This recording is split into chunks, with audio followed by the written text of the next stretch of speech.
Video में हम करने वाले हैं quick revision of chapter life processes. तो लाइफ प्रोसेसेस क्या होते हैं, सबसे पहले डेफिनेशन देख लीजिए। Basic functions perform by living organisms to maintain their life on earth. तो बेसिक फंक्शंस में हम इस चैप्टर में पढ़ने वाले हैं 4 प्रोसेसेस: न्यूट्रिशन, रेस्पिरेशन, ट्रांसपोर्टेशन और एक्सक्रीशन। तो सबसे पहले न्यूट्रिशन हम लेते हैं। न्यूट्रिशन का मतलब क्या होता है? फूड ऑब्टेन करना।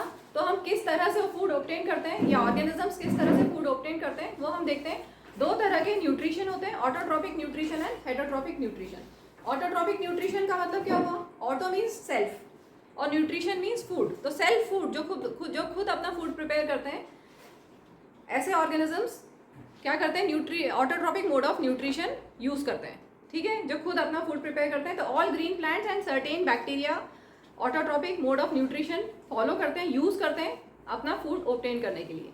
ठीक है, अब इसमें ऑटोट्रॉपिक न्यूट्रिशन में हम ग्रीन प्लांट्स का ही ले लेते हैं, वही आपकी टेक्स्ट बुक में दिया हुआ है। तो ग्रीन प्लांट्स फोटोसिंथेसिस प्रोसेस से अपना फूड प्रिपेयर करते हैं। तो फोटोसिंथेसिस में रॉ मटेरियल्स क्या क्या चाहिए आपको? Carbon dioxide, water, sunlight, in presence of sunlight and chlorophyll photosynthesis perform होगा। तो फोटोसिंथेसिस की इक्वेशन कार्बन डाइऑक्साइड और वाटर की प्रेजेंस, कार्बन डाइऑक्साइड और वाटर रॉ मटेरियल्स लेंगे और किसकी प्रेजेंस होगी? सनलाइट और क्लोरोफिल। इस अगर ये सब है तो प्लांट्स फोटोसिंथेसिस परफॉर्म करेंगे और फोटोसिंथेसिस प्रोसेस में क्या बनेगा? ग्लूकोज बनेगा, C6H12O6 plus oxygen gas release होगी प्लस वाटर भी रिलीज होगा। ठीक है, इसको आप बैलेंस करेंगे तो यहाँ पर ये हो जाएगा। ठीक है, बैलेंस आप कर लीजिएगा। ये हो गया फोटोसिंथेसिस प्रोसेस, समझ में आ गया। अब फोटोसिंथेसिस प्रोसेस में 3 स्टेप्स होते हैं। 2 स्टेप्स को बोलते हैं लाइट रिएक्शन और 1 स्टेप को बोलते हैं डार्क रिएक्शन। लाइट रिएक्शन में इन प्रेजेंस ऑफ लाइट होगा और डार्क रिएक्शन को लाइट नहीं चाहिए, बिना लाइट के भी हो जाएगा। तो वो स्टेप्स क्या है? सबसे पहले आपकी टेक्स्ट बुक से मैं स्टेप्स बता रही हूँ आपको। लाइट रिएक्शन में absorption of light energy by chlorophyll. Chlorophyll light energy को एब्जॉर्ब करेगा। क्लोरोफिल कहाँ होता है? लीव्स के, ग्रीन लीव्स के मीजोफिल सेल्स में, ग्रीन लीव्स के मीजोफिल सेल्स में क्लोरोप्लास्ट होता है और उस क्लोरोप्लास्ट में क्लोरोफिल होता है। ठीक है, तो क्लोरोफिल एब्जॉर्ब करेगा सनलाइट को, ये लाइट की प्रेजेंस में हुआ। इसके बाद सेकंड स्टेप भी लाइट की प्रेजेंस में होगा, conversion of light energy to chemical energy. Light energy chemical energy में कन्वर्ट होगी और splitting of water molecules into hydrogen gas and oxygen gas. ये दोनों हो गए लाइट रिएक्शन में। इसके बाद जो तीसरा है वो है डार्क रिएक्शन। वहाँ पे लाइट की ज़रूरत नहीं है। डार्क रिएक्शन में क्या होगा? कार्बन डाइऑक्साइड रिड्यूस होगा टू कार्बोहाइड्रेट्स। ठीक है, कार्बन डाइऑक्साइड रिड्यूस होगा टू कार्बोहाइड्रेट्स। तो ये हो गया फोटोसिंथेसिस प्रोसेस। इसमें एक चीज़ और छूट गई, स्टोमेटा। ये जो गैसियस एक्सचेंज होगा, कार्बन डाइऑक्साइड लेना, कार्बन डाइऑक्साइड का लेना और ऑक्सीजन का रिलीज करना, ये किसके थ्रू होगा? स्टोमेटा के थ्रू। स्टोमेटा कहाँ होते हैं? पोर्स होते हैं जो लीव्स में प्रेजेंट होते हैं। ठीक है, they help in exchange of gases. और स्टोमेटल पोर की ओपनिंग और closing is controlled by guard cells. Guard cells control opening and closing of stomata. ठीक है, इसके बाद हम लेते हैं, इसके बाद क्या आएगा? Holozoic nutrition. न्यूट्रिशन 2 टाइप के हो गए। एक है ऑटोट्रॉपिक न्यूट्रिशन जो अभी बता दिया। नेक्स्ट है होलोजोइक न्यूट्रिशन। ऑटोट्रॉपिक न्यूट्रिशन कौन परफॉर्म करते हैं? All green plants and certain bacteria, वो करते हैं ऑटोट्रॉपिक न्यूट्रिशन, मतलब खुद अपना फूड प्रिपेयर करते हैं। अब हम करें होलोजोइक न्यूट्रिशन। होलोजोइक न्यूट्रिशन जैसे होलोजोइक हमारा जो मोड ऑफ न्यूट्रिशन होता है वो होलोजोइक होता है। होलोजोइक में फर्दर 3 कैटेगरीज हैं, सैप्रोट्रोपिक, पैरासिटिक और होलोजोइक। सॉरी होलोजोइक नहीं, एक्सट्रीमली सॉरी। ऑटोट्रॉपिक न्यूट्रिशन के बाद आएगा हेटरोट्रॉपिक। हेटरोट्रॉपिक न्यूट्रिशन में 3 कैटेगरीज हैं, सैप्रोट्रोपिक, पैरासिटिक एंड होलोजोइक। हो जाता है कभी कभी ऐसा। ठीक है, तो हेट्रो मीन्स अदर, दूसरे। ठीक है, और ट्रॉपिक मीन्स फूड। तो दूसरे पे डिपेंड करेंगे जो अपने फूड के लिए, वो हो गया हेटरोट्रॉपिक न्यूट्रिशन। ठीक है, अब इसमें सैप्रोट्रोपिक, पैरासिटिक एंड होलोजोइक। तो अभी होलोजोइक मैं बता रही थी, होलोजोइक जैसे हम जो परफॉर्म करते हैं वो होलोजोइक न्यूट्रिशन होता है। अभी एक का स्टेप बाय स्टेप लेते हैं। सैप्रोट्रोपिक न्यूट्रिशन क्या होता है? ऐसे organisms which depend on dead and decaying organic matter. सड़ी गली चीज़ों पे जो ऑर्गेनिजम्स डिपेंड करते हैं, ठीक है, वो उनका कैसा न्यूट्रिशन होता है? सैप्रोट्रोपिक न्यूट्रिशन। इसमें वो क्या करते हैं, digestive enzymes outside the body उस फूड पार्टिकल पर रिलीज करते हैं, ठीक है, और फिर उसके बाद उसको इंजेस्ट करते हैं। तो outside the body food, complex food break down हुआ यहाँ पर, जैसे मशरूम में, ठीक है, मशरूम में ऐसी, मशरूम देखा होगा जहाँ पे भी ऐसी सड़ी गली चीज़ें वहाँ मशरूम उग जाता है, देखा है, ठीक है। तो सेप्टोट्रोपिक न्यूट्रिशन हो गया। नेक्स्ट है पैरासिटिक। पैरासिटिक न्यूट्रिशन में जैसे होस्ट पे डिपेंड करते हैं, ये जो पैरासिटिक ऑर्गेनिजम्स होते हैं वो होस्ट की बॉडी पे डिपेंड करते हैं फॉर ऑब्टेनिंग देयर न्यूट्रिशन। वो होस्ट की बॉडी को हार्म करते हैं, ठीक है, जैसे कैस्कुटा, अमरबेल। अमरबेल सुना है? अमरबेल पूरे पेड़ पे फैलती जाती है और क्या करती है, वो अपना न्यूट्रिशन उस पेड़ से लेती है। तो ये हो गया पैरासिटिक न्यूट्रिशन। कुछ ऐसे ऑर्गेनिजम्स भी हैं जो हमारी बॉडी में भी रहते हैं, कुछ पैरासाइट्स हमारी बॉडी में भी रहते हैं, वॉर्म्स, इंटेस्टाइनल वॉर्म्स सुना होगा, वॉर्म्स रहते हैं जो हमारी बॉडी से उनका न्यूट्रिशन लेते हैं। तो पैरासिटिक न्यूट्रिशन में क्या करेगा, होस्ट की बॉडी पे डिपेंड करेगा ऑर्गेनिज्म और उससे न्यूट्रिशन लेगा। इसके बाद अब हम आते हैं होलोजोइक न्यूट्रिशन पे। होलोजोइक न्यूट्रिशन में ऑर्गेनिज्म इंजेस्ट करता है कॉम्प्लेक्स फूड को, उसकी बॉडी में डाइजेशन पूरा होगा, ठीक है। तो अब हम इसी को हम डिटेल में करते हैं, holozoic nutrition in human beings. Nutrition, holozoic nutrition में अभी जस्ट बताया कि कॉम्प्लेक्स फूड वो लेंगे, ऑर्गेनिज्म कॉम्प्लेक्स फूड लेगा। तो अब आप अपने बारे में समझते जाइए।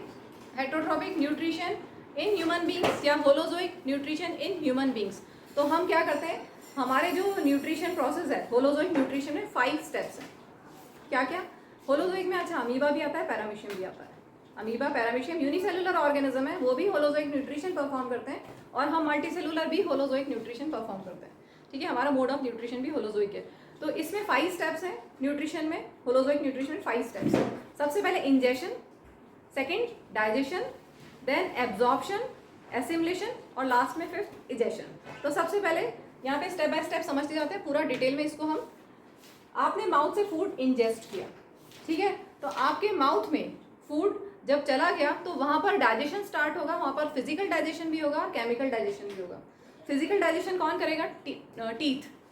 टीथ फूड को च्यू करेंगे, ग्राइंड करेंगे, कट करेंगे, ठीक है। तो यहाँ फिजिकल डाइजेशन स्टार्ट हो गया, और यहाँ पर केमिकल डाइजेशन भी स्टार्ट हो जाता है। केमिकल डाइजेशन में क्या, जो कॉम्प्लेक्स फूड लिया आपने, कार्बोहाइड्रेट्स लिए जिसमें स्टार्च है, वो स्टार्च शुगर में कन्वर्ट होता है, ठीक है। तो हमारे माउथ में क्या होगा, स्टार्च शुगर में कन्वर्ट होगा, या हम बोले शुगर का एक फॉर्म माल्टोज में कन्वर्ट होगा।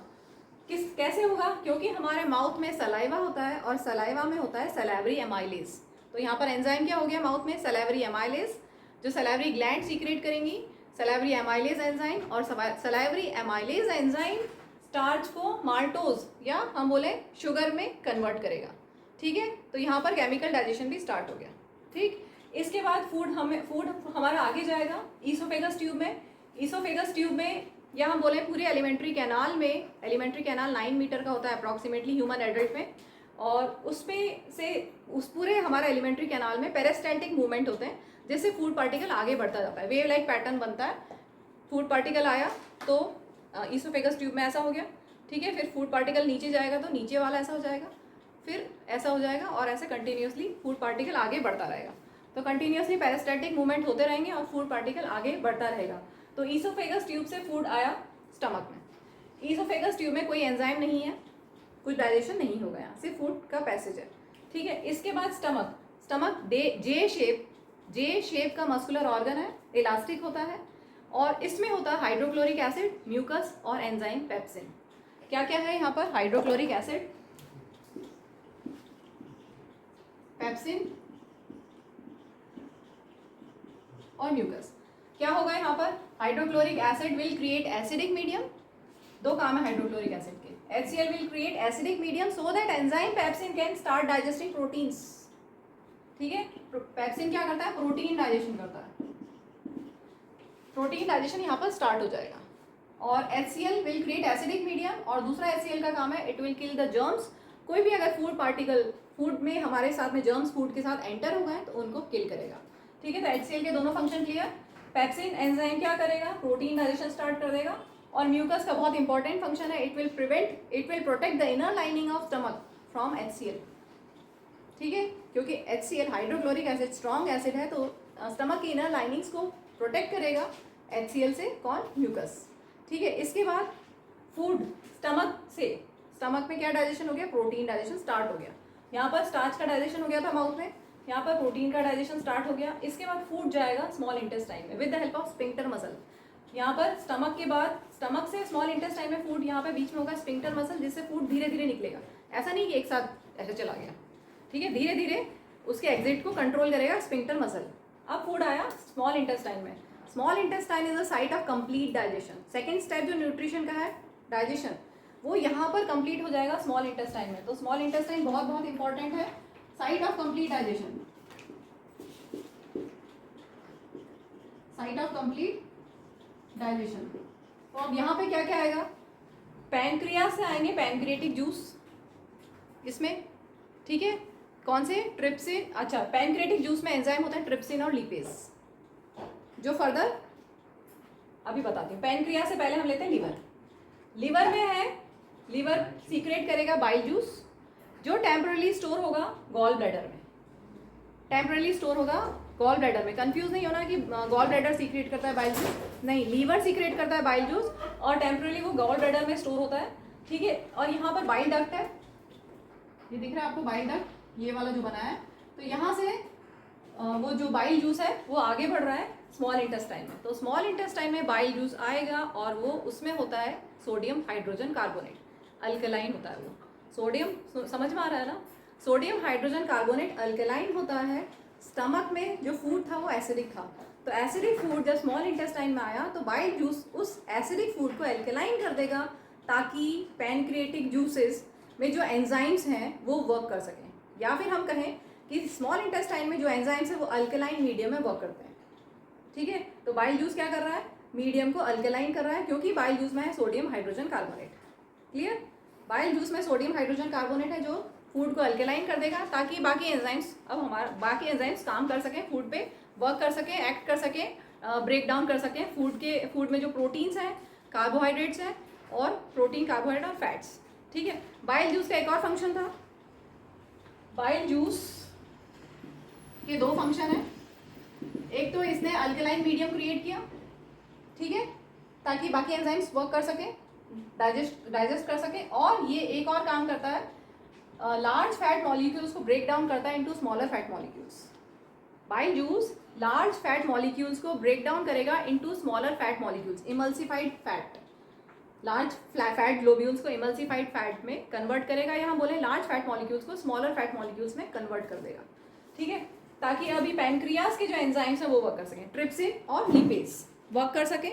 पैनक्रिएटिक जूस में अभी बताया था, पैनक्रिएटिक जूस में पैनक्रिएटिक एंजाइम्स हैं, ठीक है, लिपेज और ट्रिप्सिन। ट्रिप्सिन क्या करेगा, ट्रिप्सिन प्रोटीन का कंप्लीट डाइजेशन कर देगा, और लिपेज फैट का कंप्लीट डाइजेशन कर देगा, ठीक है। और साथ में यहाँ पर होता है इंटेस्टाइनल जूसेस, स्मॉल इंटेस्टाइन में इंटेस्टाइनल जूसेस भी होते हैं, जो बचा हुआ क्या, स्टार्च, बचा हुआ जो स्टार्च है या कॉम्प्लेक्स कार्बोहाइड्रेट है, उनको भी सिंपल शुगर में कन्वर्ट कर देगा। तो फाइनली स्मॉल इंटेस्टाइन में कंप्लीट डाइजेशन हो जाएगा, सारे प्रोटीन्स का कंप्लीट डाइजेशन हो जाएगा। प्रोटीन किस में कन्वर्ट हो जाएंगे, इनटू अमीनो एसिड्स। जो लार्ज फैट मॉलिक्यूल्स है वो स्मॉल फैट मॉलिक्यूल्स में कन्वर्ट हो गए, वो फैटी एसिड्स और ग्लिसरोल में कन्वर्ट हो जाएंगे। और क्या बचा, स्टार्च, वो कॉम्प्लेक्स कार्बोहाइड्रेट सिंपल शुगर में कन्वर्ट हो जाएगा। तो फाइनली स्मॉल इंटेस्टाइन में कंप्लीट डाइजेशन हो गया। इसके बाद अब एब्जॉर्प्शन होना है। तो स्मॉल इंटेस्टाइन में विलाय होते हैं, फिंगर लाइक प्रोजेक्शंस, जो एब्जॉर्ब करेंगे। स्मॉल इंटेस्टाइन में विलाय होते हैं, फिंगर लाइक प्रोजेक्शंस, बहुत सारे न्यूमरस फिंगर लाइक प्रोजेक्शंस होते हैं विलाय, जो सरफेस एरिया इंक्रीज करते हैं ताकि ज़्यादा से ज़्यादा एब्जॉर्प्शन हो, ठीक है, फूड का। तो अब यहाँ पे जो थर्ड स्टेप था न्यूट्रिशन का, एब्जॉर्प्शन, वो यहाँ पर होगा, ठीक है।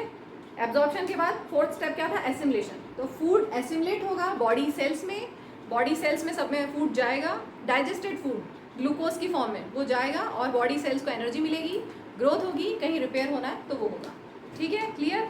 इसके बाद फूड डाइजेस्ट हो गया, एसिमुलेशन हो गया, इसके बाद लास्ट है इजेक्शन। तो अब जो फूड बचा, वेस्ट, फूड का वेस्ट, अच्छी चीज़ें सब चली गई बॉडी में ग्लूकोज की फॉर्म में, ठीक है। अब जो वेस्ट बचा वो कहाँ जाएगा, लार्ज इंटेस्टाइन में। लार्ज इंटेस्टाइन में क्या होगा, वाटर एब्जॉर्ब होगा और सॉलिड वेस्ट बचेगा। वाटर एब्जॉर्ब होगा और सॉलिड वेस्ट बचेगा। वो सॉलिड वेस्ट रेक्टम से एनस के थ्रू पास आउट हो जाएगा इन द फॉर्म ऑफ स्टूल। एक यहाँ पर अपेंडिक्स बना हुआ है, वेस्टिजियल ऑर्गन होता है, इसका कोई यूज़ नहीं है हमारी बॉडी में, लेकिन अगर इसमें इन्फ्लेमेशन आ जाए तो अपेंडिक्स बोलते हैं, अपेंडिसाइटिस हो गया, पेट में बहुत तेज दर्द होता है, उससे पर्सन की डेथ भी हो सकती है। चलो अब हम करते हैं रेस्पिरेशन। न्यूट्रिशन अमीबा का थोड़ा सा और कर लेते हैं ब्रीफ में। अमीबा यूनिसेलुलर ऑर्गेनिज्म है जिसमें होलोजोइक न्यूट्रिशन होता है, तो इसके पास कोई डेफिनेट शेप नहीं है। Amoeba has no definite shape. ये एक माइक्रोस्कोपिक ऑर्गेनिज्म है, इसकी साइज़ कितनी होती है माइक्रोमीटर में, मतलब 10⁻⁻⁶ मीटर की रेंज में इसकी साइज़ होती है। तो ये इतना छोटा है और इससे भी छोटे ऑर्गेनिज्म को खाता है, ठीक है। तो इसके पास कोई फूड नहीं, कोई माउथ नहीं होता। क्या करेगा, अगर कोई फूड पार्टिकल इसके पास में आएगा तो एक सूडोपोडिया फॉल्स स्पीड डेवलप करेगा और फूड पार्टिकल को एनगल्फ कर लेगा, ठीक है। फूड पार्टिकल अंदर आ गया, फिर ये फूड वैक्यूल बनाएगा जिसमें डाइजेस्टिव एंजाइम्स रिलीज करेगा, फूड को डाइजेस्ट करेगा, और फूड जब डाइजेस्ट हो जाएगा तो बॉडी में एब्जॉर्प्शन होगा, साइटोप्लाज्म में फूड अपने आप डिफ्यूजन से स्प्रेड हो जाएगा, और उसको एब्जॉर्प्शन के बाद एसिमुलेट होगा बॉडी सेल में एब्जॉर्प्शन होगा, ठीक है। उसके बाद एसिमुलेशन होगा, मीन्स सेल्स जो सेल है उसको अमीबा को एनर्जी मिलेगी, ग्रोथ होगी, साइज बड़ी हो जाएगी, और कहीं पे रिपेयर की ज़रूरत है रिपेयर होगा। इसके बाद एसिमुलेशन के बाद इजेशन, जो भी वेस्ट है वो कैसे, इसमें कोई वेस्ट के लिए कोई पर्टिकुलर ऑर्गन भी नहीं होता अमीबा में, तो जो वेस्ट है वो किसी एक जगह पर इकट्ठा होके वहाँ से वो जो सेल मेम्ब्रेन है वो रैप्चर हो जाएगा और वेस्ट बाहर आ जाएगा, ठीक है। अब हम लेते हैं रेस्पिरेशन। रेस्पिरेशन में मेनली दो कैटेगरीज है रेस्पिरेशन में, एरोबिक रेस्पिरेशन और एनारोबिक रेस्पिरेशन। आपकी टेक्स्ट बुक में बहुत ही बढ़िया फ्लो चार्ट बना हुआ है जिसमें ग्लूकोज का ब्रेकडाउन बताया गया है। पहले एरोबिक और एनारोबिक समझ लेते हैं। एरोबिक रेस्पिरेशन होता है इन प्रेजेंस ऑफ ऑक्सीजन, जैसे हम करते हैं, ठीक है, एरोबिक रेस्पिरेशन। और एनारोबिक रेस्पिरेशन होता है इन एब्सेंस ऑफ ऑक्सीजन, जैसे यीस्ट में, ये ह्यूमन में, ठीक है। एरोबिक रेस्पिरेशन में क्या क्या प्रोड्यूस होगा, जो ग्लूकोज है C6H12O6, ग्लूकोज पहले पायरुवेट में कन्वर्ट होगा, इसको हम सीधे ग्लूकोज ही लिखते हैं, ग्लूकोज पायरुवेट में कन्वर्ट होगा, ठीक है। फ्लो चार्ट मैंने कंप्लीट कर दिया है। ग्लूकोज एक 6 कार्बन मॉलिक्यूल है जो कि 3 कार्बन मॉलिक्यूल में कन्वर्ट होगा सभी ऑर्गेनिजम्स में, चाहे एरोबिक रेस्पिरेशन जो करते हैं उनमें या एनारोबिक रेस्पिरेशन करते हैं, दोनों तरह के ऑर्गेनिजम्स में सबसे पहले 6 कार्बन मॉलिक्यूल 3 कार्बन मॉलिक्यूल में कन्वर्ट होता है इन साइटोप्लाज्म, एंड इस प्रोसेस को बोलते हैं ग्लाइकोलिसिस, ठीक है। इसके बाद अब एनारोबिक में अलग होगा और एरोबिक में अलग होगा। एनारोबिक रेस्पिरेशन जिन ऑर्गेनिजम्स में होता है जैसे यीस्ट, इसमें क्या होगा, in absence of oxygen cytoplasm में 3 कार्बन मॉलिक्यूल कन्वर्ट हो जाएगा 2 कार्बन मॉलिक्यूल इथेनॉल में, और कार्बन डाइऑक्साइड और एनर्जी रिलीज होगी, ठीक है। और अगर एरोबिक रेस्पिरेशन हो, जैसे कि हमारी बॉडी में नॉर्मली माइटोकॉन्ड्रिया में इन प्रेजेंस ऑफ ऑक्सीजन क्या होगा, कार्बन डाइऑक्साइड बनेगा, वाटर बनेगा और एनर्जी रिलीज होगी। यहाँ पर कंपैरेटिवली एनर्जी बहुत ज़्यादा होती है, 38 ATP, एक ग्लूकोज के मॉलिक्यूल से 38 ATP एनर्जी रिलीज होगी, और यहाँ पर 2 ATP एनर्जी रिलीज होगी, तो देख लो कि कितनी कम है वहाँ पर, ठीक है।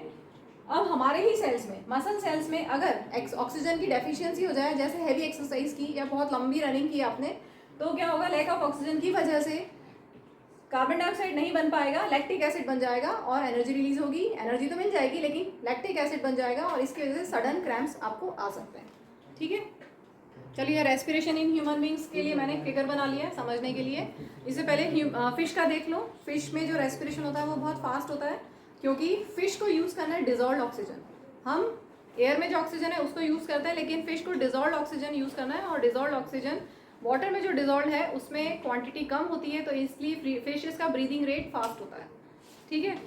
अब हम करते हैं रेस्पिरेशन इन ह्यूमन बींग्स। तो ह्यूमन बींग्स रेस्पिरेशन में, रेस्पिरेटरी सिस्टम में क्या क्या आएगा, नॉस्ट्रिल से हम एयर लेंगे नेजल पैसेज के थ्रू, ये लायरिंग्स से होती हुई, ट्रैकिया से होती हुई, लायरिंग्स वॉइस बॉक्स है, ये वॉइस बॉक्स यहाँ आप बोलेंगे तो यहाँ पे आवाज़ आपको हिलता है, फील कर सकते हो, वाइब्रेशंस फील कर सकते हो, ठीक है। तो वॉइस बॉक्स, इसके बाद ट्रैकिया, विंड पाइप होता है, और यहाँ पर ट्रैकिया में होती है रिंग्स ऑफ कार्टिलेज, ये इंश्योर करती है कि एयर पैसेज कोलैप्स ना हो।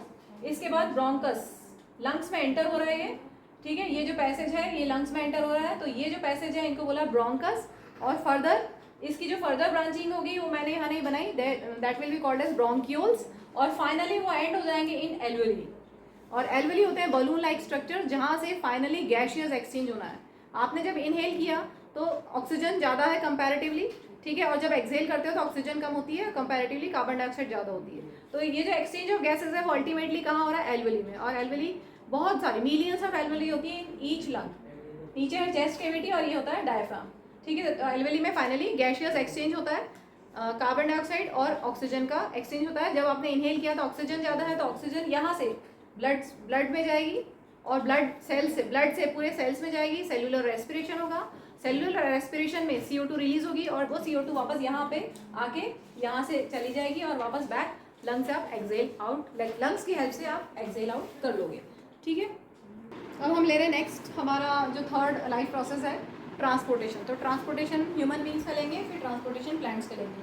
तो ह्यूमन बींग्स की ट्रांसपोर्टेशन में क्या क्या इन्वॉल्व है, हार्ट, ब्लड वेसल्स में आर्टरीज, वेन्स और कैपिलरीज। ठीक है, तो हार्ट हमारा एक मस्कुलर ऑर्गन है, इस हमारा साइज फिस्ट की साइज के जैसा कि जितना साइज होता है हमारे हार्ट का।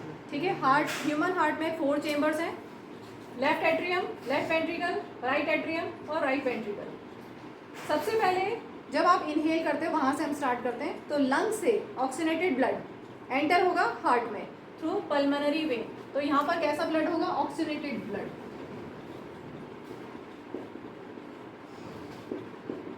ऑक्सीजन रिच ब्लड और पल्मोनरी वेन के थ्रू लेफ्ट एट्रियम में एंटर होगा। और आपने पढ़ा हुआ है कि हार्ट में कार्डियक मसल्स होते हैं जो कंटिन्यूसली कॉन्ट्रैक्ट और रिलैक्स होते हैं, रिदमिकली कॉन्ट्रैक्शन और रिलैक्सेशन होता है इनका throughout life without tiring.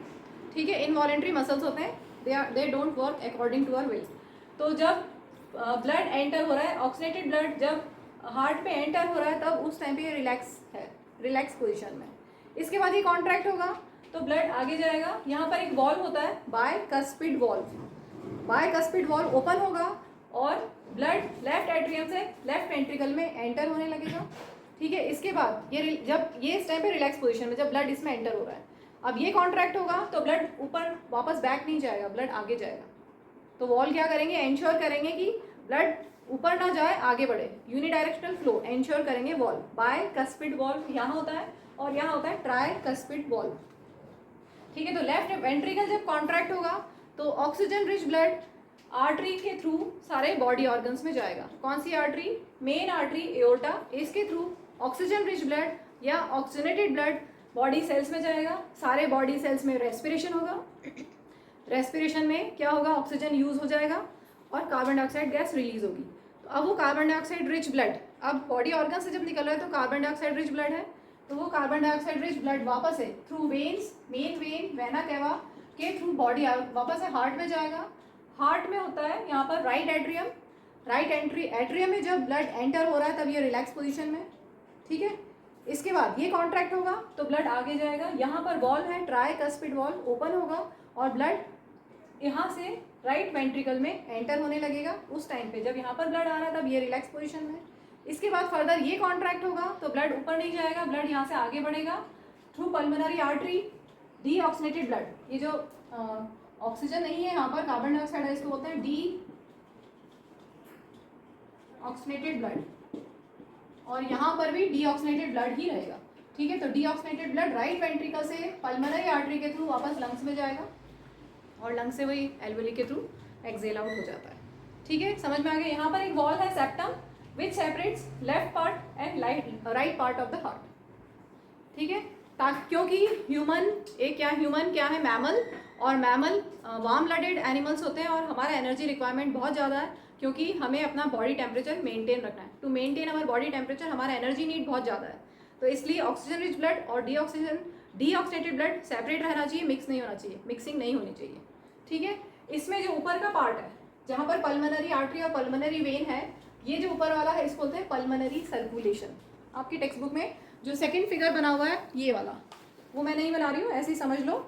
ऊपर वाला जो है जहाँ पर पल्मोनरी वेन, ये पल्मोनरी वेन्स और पल्मोनरी आर्टरी लंग्स के साथ में दी हुई है, ये है पल्मोनरी सर्कुलेशन, और नीचे वाले को बोलते हैं सिस्टमिक सर्कुलेशन।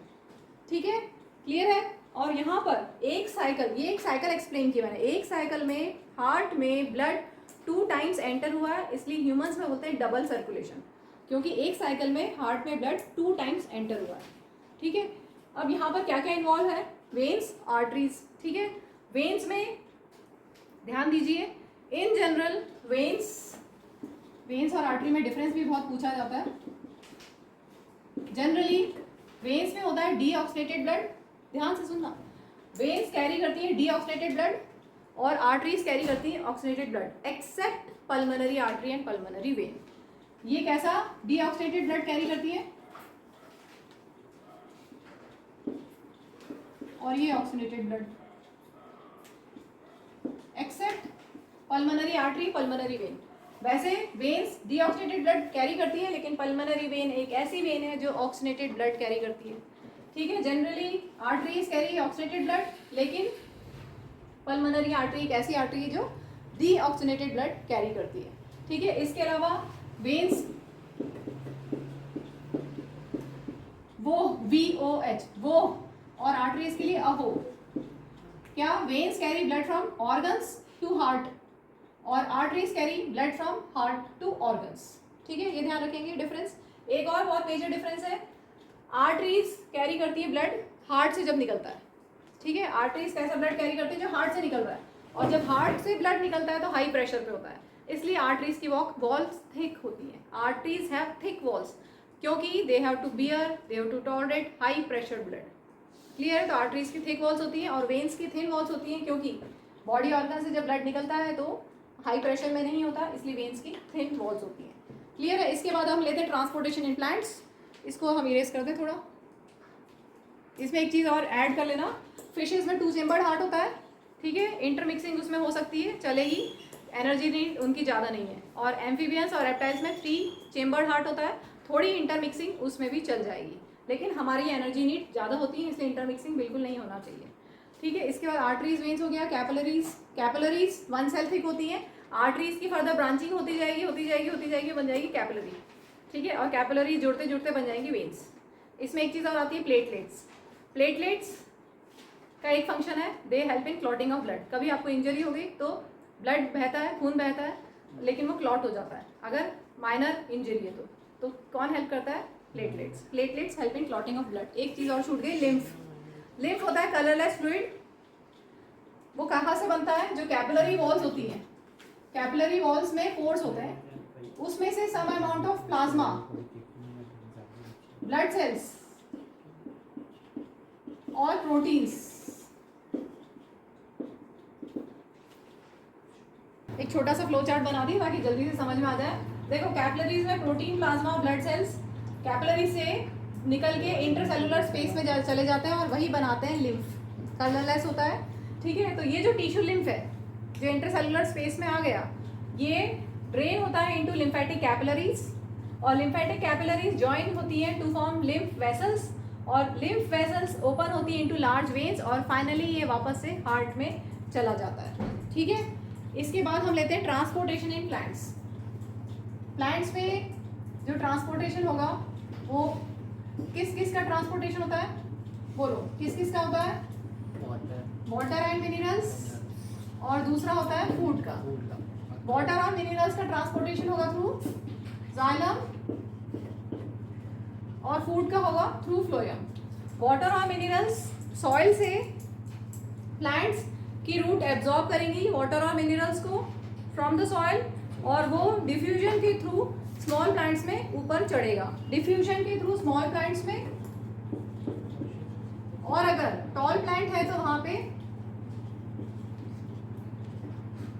ट्रांसपिरेशन पुल से पानी ऊपर चढ़ता है। डिफ्यूजन तो पता है, movement of water from higher concentration to lower concentration. Soil में पानी ज़्यादा है, प्लांट की रूट में पानी कम है, तो प्लांट की रूट्स वाटर को एब्जॉर्ब करेंगी from higher concentration to lower concentration by diffusion, by osmosis. ठीक है, वाटर का एब्जॉर्प्शन हो गया। मिनरल्स में उल्टा होता है, मिनरल्स के एब्जॉर्प्शन में लोअर से हायर कंसंट्रेशन की तरफ होता है by using energy of the cell.